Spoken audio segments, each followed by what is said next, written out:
The next thing I want to talk about is sharps and flats. And this is in your pamphlet on the second page on the column 4. It talks about sharps and flats. This is going to be really more in the category of for your information. You're not going to be doing that much with sharps and flats right now as a beginner, and you're going to like that. People tend to think of sharps and flats as one of the most difficult things on the piano, and it does make it more difficult. So we're not going to get into it a lot in terms of playing them right now, but you'll want to know this for the future, so I want to cover it. This is a C note on the piano, and C sharp is up a key. That's C sharp. That's what you need to know about a sharp. It raises a note one tone on the piano. So this is C. This is C sharp. This is D. This is D sharp. This is a F, which makes this a F sharp. This is G, that's a G sharp. This is A sharp. So those are the sharps on the piano, and you see those on the pamphlet there.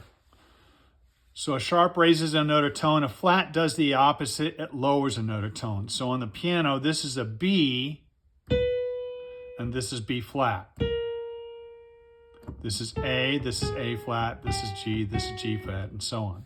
So sharp raises a tone, a flat lowers a note or tone. And that's what you need to know. And it doesn't have to be a black or white key, by the way. This is C. Believe it or not, that is C flat. Now, don't worry, because you're not going to be seeing that very much in your music as a beginner, but this is F and this is F flat. But I can't even remember the last time I saw music with that in it. But that's just for your information. As I said, a sharp raises a note or tone, a flat lowers it or tone, and for the most part, that means they're going to be black keys. And they're shown to in your music with these little symbols, and you'll see that on your page there, on your pamphlet. A sharp looks something like a tic-tac-toe like thing. I had somebody, one of my classes, I said, and this is and they go, hashtag. No, it's a sharp, okay? A flat looks something like a small case letter B, and in fact, that's what I think they used on the page there, on your page in your pamphlet. It's technically, I will tell you that there's a little bit of difference between what a flat looks like when you see it in music and that, but that's the closest thing we've got to it, letter-wise. And so that's what they look like, and they are shown to you in your music right by that treble clef at the beginning of the song. They're bunched up there.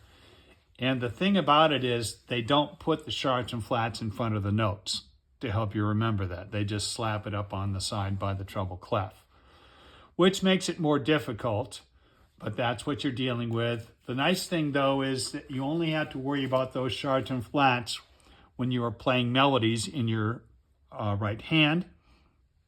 The chords that we're teaching you will always have the sharps and flats built into the chord.